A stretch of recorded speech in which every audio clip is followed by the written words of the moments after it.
우리들은 세계 역사, 또 우리나라 고대, 또 근동, 현대 역사들을 살펴보면서 깨달아야 할 것들이 있죠.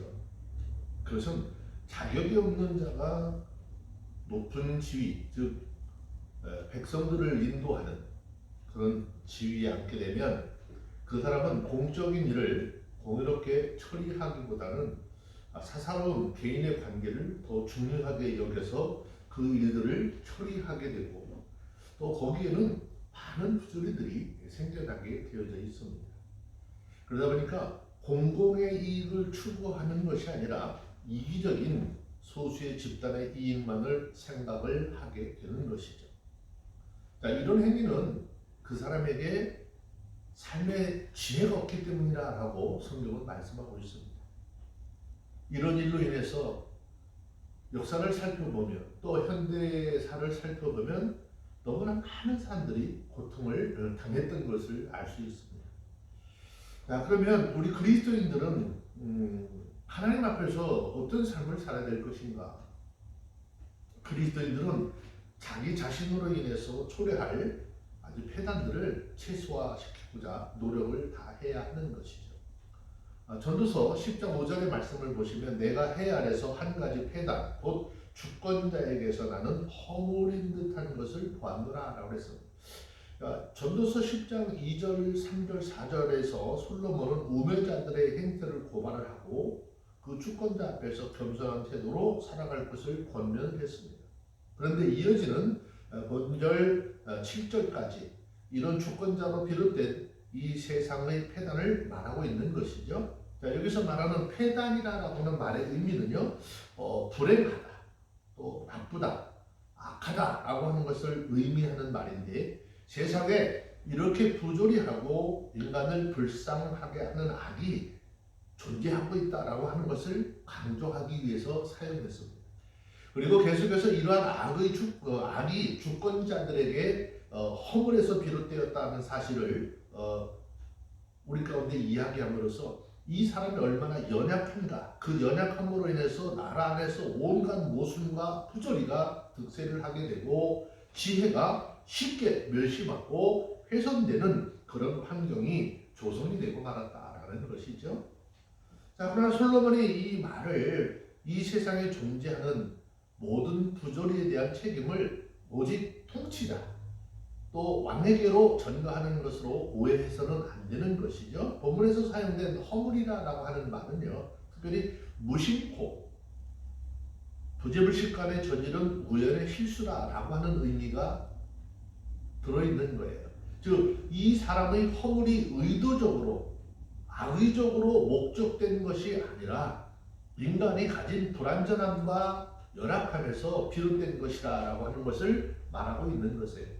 자, 이렇게 볼 때 이것은 세상의 모든 악의 모순이 모든 책임을 통치자, 왕에게 전가하는 것이 아니라 왕이 나라에서 차지하는 그 중요성을 놓고 볼 때 그가 행한, 그를 통한 사소한 실수마저도 이렇게 많은 사람들에게 큰 영향력을 끼치게 되는 것이고 세상을 더욱 폐역하고 모순되게 만들 수 있다라고 하는 사실을 말하고 있는 것입니다.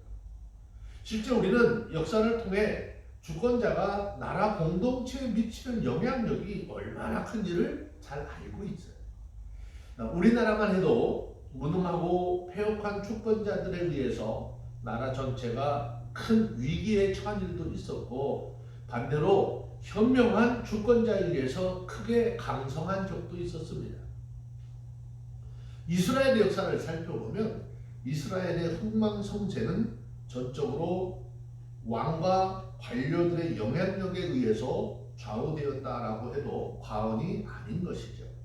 자, 그들이 자신의 직책에 대한 분명한 인식을 가지고 하나님 앞에서 신실하고 자신이 맡은 책임을 다해갈 때 백성들은 그러한 길을 걸어갔지만, 반대로 무상에 빠져서 악을 일삼게 될 때 나라는 큰 혼란과 어려움에 빠져들었습니다. 물론 그들이 아무리 뛰어난 능력을 가지고 완벽에 가까운 자라 할지라도 세상의 모든 허물과 모순을 완전히 사라지게 할 수는 없는 것이죠.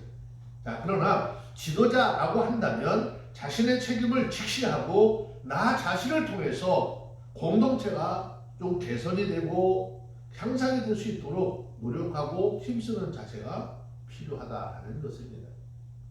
우리들은 이러한 사실을 올바로 깨닫고 먼저 우리 스스로 맡은 위치에서 완벽할 수는 없겠지만 공동체 안에서 존재하는 왜곡과 모순을 개선시켜 나가도록 힘써야 하는 것이죠.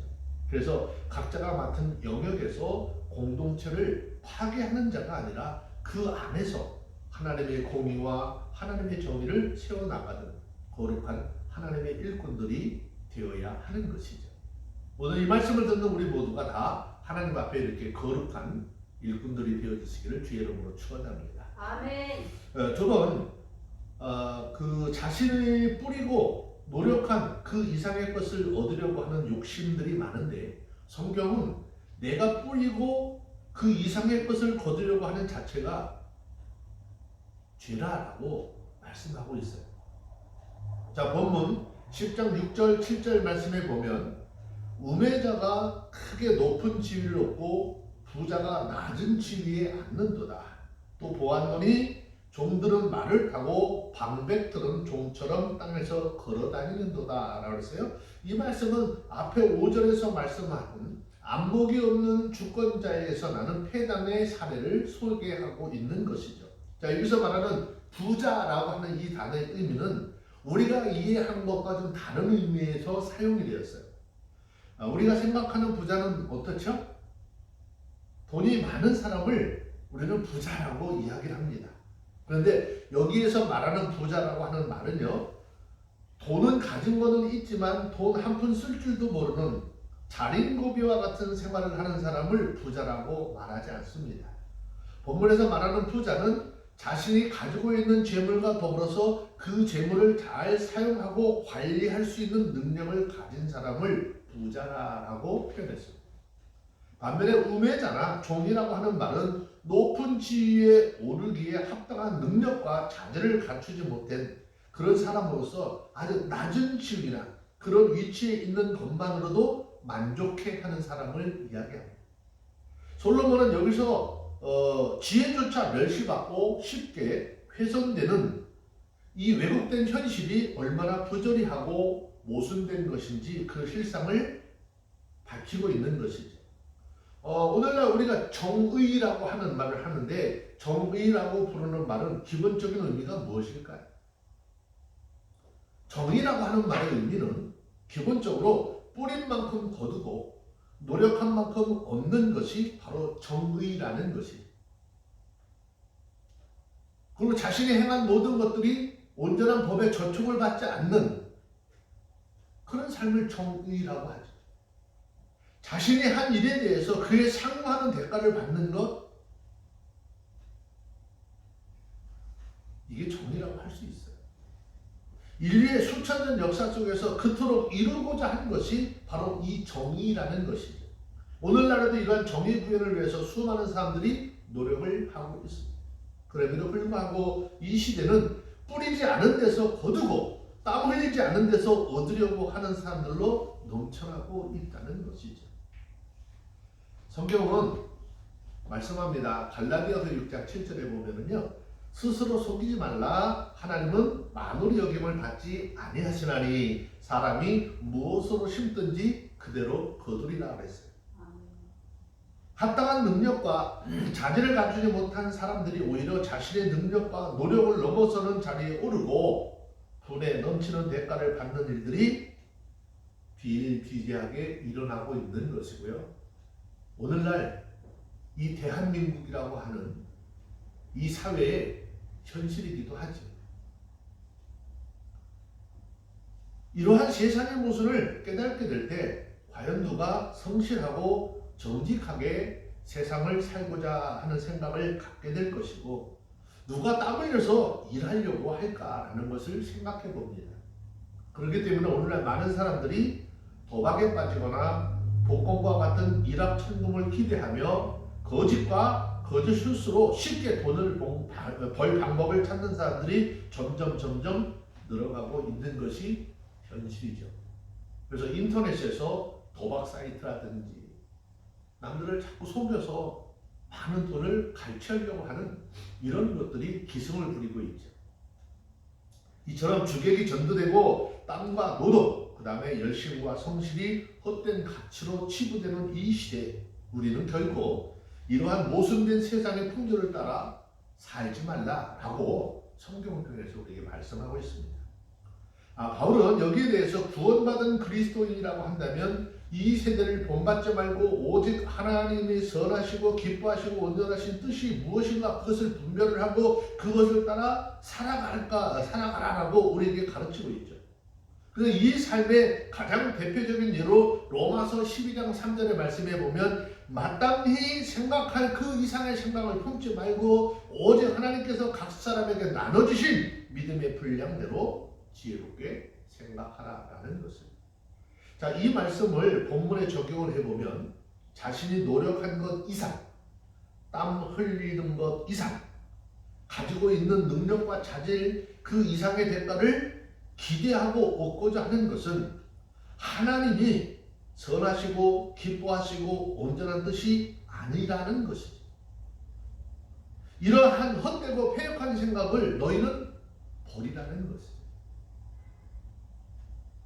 마땅히 생각할 그 이상의 것들을 생각하고 그 이상의 어떤 것들을 얻을 것을 기대하는 것은 죄라라는 것이죠. 이 사실을 기억하고 이 세상에서 헛되고 망령된 생각과 탐욕을 버리고 하나님 안에서 공평과 의로운 질서를 따라 생각하고 이것을 세상에 적용시켜 나가는 모든 그리스도인들이 다 되어주시기를 주의 이름으로 축원합니다. 우리가 사는 세상은요, 의도 있지만 불의도 함께 공존하죠. 그래서 불의가 위협하는, 의와 불의가 함께 늘 공존하는 이 세상 가운데 우리 스스로를 지켜나가는 것, 하나님의 사람으로 내 신앙, 내 믿음, 세상은 어떻든 간에 그것을 지켜나가는 것이 또 지혜이기도 한 것이죠. 전도서 10장 8절 말씀에 보시면 함정을 파는 자는 거기 빠질 것이요 담을 허는 자는 뱀에게 물리리라 그랬습니다. 자, 여기서 함정을 파는 자라고 하는 말의 의미는요, 어떤 나 아닌 다른 상대들에게 해를 가하기 위해서 남몰래 구덩이를 판 사람을 이야기하는 것인데 그 구덩이에 자신이 빠질 것이라는 것이죠. 자, 이 말이 의미하는 바는 지혜자는 언제 어느 곳에서나 하나님이 함께 하시기 때문에 그 위험으로부터 보호받을 것이다 라고 하는 것을 말씀하고 있습니다. 여기서 말하는 담을 허는 자라고 하는 것은요, 사람의 곡물이나 과수나 또는 남의 재산을 훔치기 위해서 남의 집 담을 허무는, 구멍을 뚫는 악한 사람을 이야기하는데 어리석은 자의 우매함과 그로 인해서 당하는 위험성이 얼마나 큰지를 우리에게 경고하고 있는 것입니다. 예나 지금이나 담은 집과 집의 경계표가 되어서 자신의 집이나 포도원이나 기타 자기의 재산을 보호하도록 하기 위해서 또 표시하고 그것을 경계를 삼아 다른 사람이 두르지 못하도록 하기 위해서 쌓아놓은 것이죠. 예전에 시골집들 같은 데 가면 울타리를 찔레나무를 많이 심어놨어요.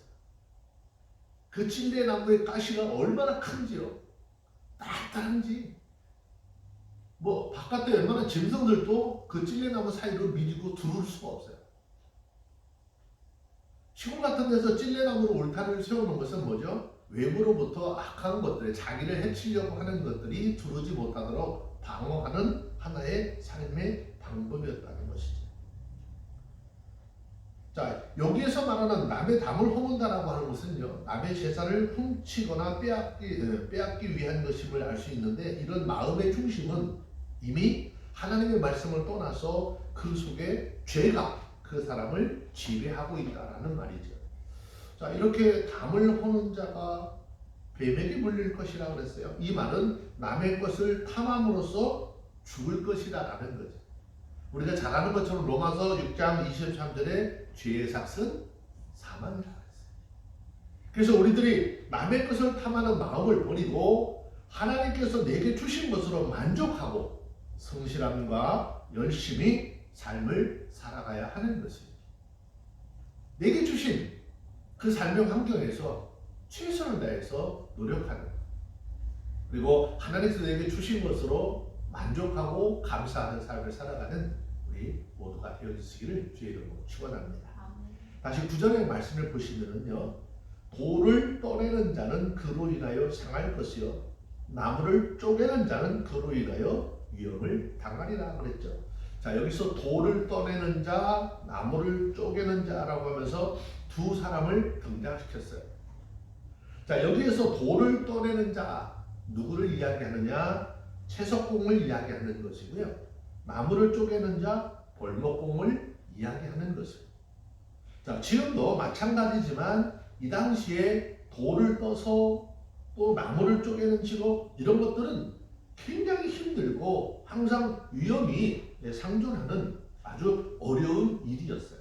그런데 솔로몬은 이 두 가지의 직업을 가진 사람들을 예로 들면서 아주 위험천만한 인생을 살아가는 이 땅에 존재하는 수많은 사람들을 향해서 너희들이 삶을 살아가는 데 있어서 항상 조심스럽고 지혜롭게 살아가야 할 것이다 라는 것을 말씀하고 있는 것이에요.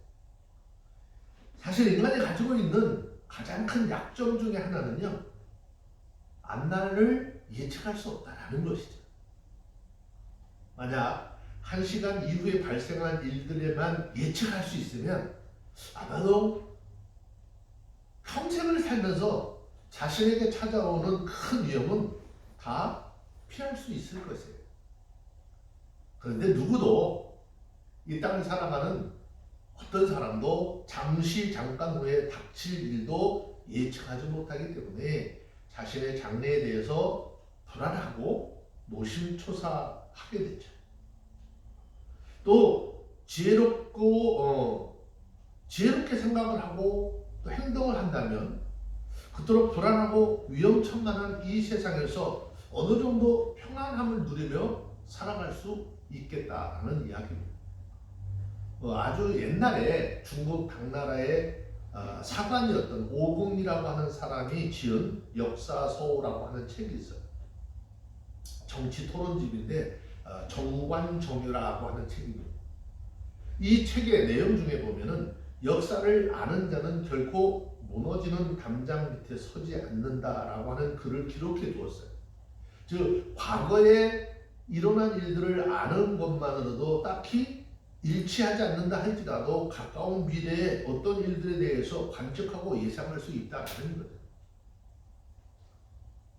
이와 같은 맥락에서 솔로몬은 돌이 파편의 사방에 튀고 깨어진 바위들이 갑작스럽게 굴러 떨어지는 그런 채석장의 예를 들면서 이러한 곳에서 조심스럽고 지혜롭게 처신을 한다면 큰 위험에서 벗어날 수 있다는 것을 가르치고 있는 것입니다. 이것은 비단 육체적인 위험뿐만이 아니죠.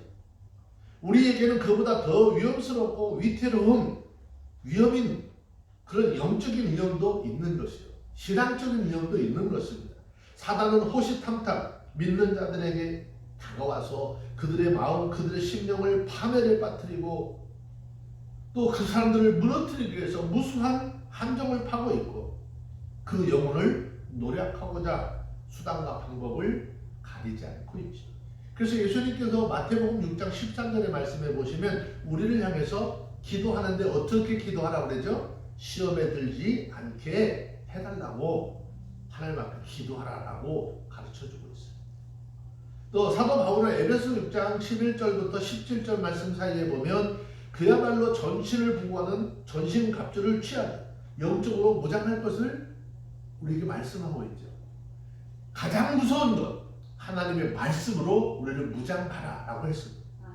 베드로전서 5장 8절 보시면 우리 삶의 현실이 어떤지 베드로 사도 역시도 우리의 대적 마귀는 우루 사자처럼 삼킬 자를 두루 찾는다라고 지적을 하면서 우리의 삶, 우리 신앙이 정말 내가 자칫 잘못하면 이 사단의 괴계에 빠지고 올무에 빠져서 하나님을 떠날 수 있기 때문에 항상 깨어 있어야 될 것을 경계하고 있는 것이죠. 자, 이상에서 살펴보았듯이 우리는 영적으로나 육적으로 지금 우리의 삶 속에 큰 위험을 안고 살아갑니다. 그래서 뜻하지 않게 갑작스러운 재앙으로 큰 위기에 처하거나 심각한 해를 당할 수도 있습니다. 아무리 하나님의 지키심을 믿는다 해도 자기 스스로를 지키는 노력, 조심하고 경계하는 삶의 자세를 간직하는 것은 우리가 언제든 소중하게 간직해야 될 삶의 자세인 거예요. 하나님이 지켜주실 것이니까 내가 마음 놓고 있으면 안 돼요. 하나님이 우리를 지켜주신다 할지라도 우리는 우리의 삶을, 우리의 신앙을 내가 지켜나갈 수 있는 믿음의 사람들이 되어야 합니다. 이처럼 우리가 항상 깨어 근신하며 하나님께서 주신 말씀을 따라 삶과 행할 때 영적으로 육적으로 평안한 날들을 보낼 수 있는데 저와 여러분들이 이런 영적으로 육적으로 편안한 날을 살아가는 복된 삶이 되시기를 바랍니다. 자, 그러면 큰 위험과 환난까지도 보다 슬기롭고 지혜롭게 극복할 수 있는 그런 은혜가 있게 되겠죠. 특별히 우리는 어떠한 일들을 할 때요, 굉장히 조급한 사람들이 많아요. 어떠한 일을 계획하고 그것을 행할 때 성격이 조급한 사람들이 많잖아요. 그런데 어떠한 일을 할 때, 즉 하나님의 일을 할 때는 특별히 성급하게 시작하기보다는 먼저 하나님께 지혜와 능력을 구해야 된다라는 것이죠. 자, 전도서 10장 10절에 있는 말씀에 보시면 무딘 철 연장 나를 갈지 아니하면 힘이 더 드느니라. 오직 지혜는 성공하기에 유익하니라. 여기서 말하는 철 연장은요, 벌목공이 벌목을 할 때 사용하는 도끼를 가리키는 말입니다. 그런데 이러한 철 연장이 무뎌졌다라고 하는 것은 도끼가 나무와 부딪히는 과정에서 도끼의 날카로움이 없어지고 둔탁해졌다라고 하는 것을 지적하는 것이죠. 자, 그만큼 열심을 다해서 일을 하였지만 도끼에 묻어진 날에 관심을 두지 않은 목공은 다른 목공에 비해서 힘은 더 들지만 그것으로 끝나는 것이 아니라 성과도 떨어지는 결과를 당하게 될 것이라는 거죠. 솔로몬은 이러한 사실을 예로 들면서 지혜라고 하는 것은 우리의 인생에서 바로 이와 같은 역할을 하기 때문에 지혜를 얻고 그것을 활용하는 삶을 살 것을 우리에게 말씀하고 있습니다. 즉 지혜는 우리의 삶의 유익과 일의 효율을 얻으려고 우리에게 주어졌다는 것이죠. 그래서 우리는 삶을 사는 동안에 하나님께서 주신 지혜와 명철을 얻기 힘쓰라라고 말씀하고 있습니다. 우리나라의 건축술에 있어서 획기적인 계기가 된 것은 정약용의 기중기 개발을 들 수가 있어요. 조선 정조 때 정약용은 서역과 중국에서 전해지는 여러 가지 기술서를 읽다가 기중기의 원리를 깨닫게 됩니다. 그래서 그 기중기를 개발을 했습니다. 기중기의 개발 당시까지도 성의 축성과 과정에서 얼마나 큰 위력을 발휘할지 예측했던 사람은 아무도 없었어요. 그러나 이러한 기중기로 인해서 당초 10년 정도 지어야 건축을 할 것을 예상했던 축성 기간은 단 2년으로 줄어들어 버렸고 이로 인해서 경비로 금 4만 개를 절약되는 아주 놀라운 결과를 가져왔다라고 해요. 그뿐만이 아니었습니다. 무거운 물건을 기중기로 들어 올림으로써 그 과정에서 생겨났을 인명피해를 크게 줄일 수도 있었고 그 작업을 하는 인부들의 수고가 줄어들어서 작업 능률은 4배에서 5배 정도 높아진 것으로 파악이 되었습니다. 그런데 만약 이러한 지식과 지혜가 있음에도 이것을 무시하고 사람들만을 독려해서 인력으로만 작업을 한다고 한번 생각해 보세요. 이것은 너무나도 어리석고 악한 것이라고 말할 수 있는 것이죠. 신앙 안에서, 교회 안에서는 어떨까요? 신앙 안에서, 교회 안에서도 마찬가지입니다. 교회 안에는요, 다양한 방면의 지혜와 지식을 갖춘 사람들이 있죠. 우리는 그것을 하나님께서 우리 각자에게 주신 달란트라고 이야기합니다. 또 그 일을 이루는데 같은 사람, 그와 같은 사람들, 어떤 달란트를 가지고 있느냐 그 사람들을 잘 활용하는 일이 필요한 것이죠. 그럼에도 불구하고 이것을 무시하고 목회자가 혼자서 모든 일을 다 담당하려고 하거나 이러한 은사와 재능을 무시하고 아예 아무 사람이나 그 사역을 감당하게 한다라고 한번 생각해 보자는 거죠. 이것은 참으로 어리석은 것이고요. 무지한 거죠. 아니 복음을 증거하기 위해서 일해야 될 교회를 약화시키고 그 성장을 억제하는 악한 일인 것입니다. 그렇기 때문에 모든 성도들은 자신에게 주어진 은사를 잘 개발하여서 신령한 하늘의 지혜만 아니라 세상에서도 자신의 분야에서만큼은 전문가가 되고자 애쓰고 힘써야 하는 것이고 교회는 이들의 은사를 10분 활용하여서 또 그들과 함께 사역하고 더욱 은혜롭고 아름답게 이루어 나가도록 지혜를 동원하는 것이 필요한 것입니다. 지혜는 이처럼 큰 능력과 힘을 우리에게 주는 것입니다. 그렇기 때문에 우리는 결코 그것을 소홀히 여겨서는 안 되는 것이죠. 성경은 지혜가 얼마나 소중하고 귀한 것인지 잠언서를 통해서 말씀하고 있습니다. 잠언 3장 14절 15절 말씀에 보면 이는 지혜를 얻은 것이 은을 얻은 것보다 낫고 그 이익이 정금보다 나음이니라.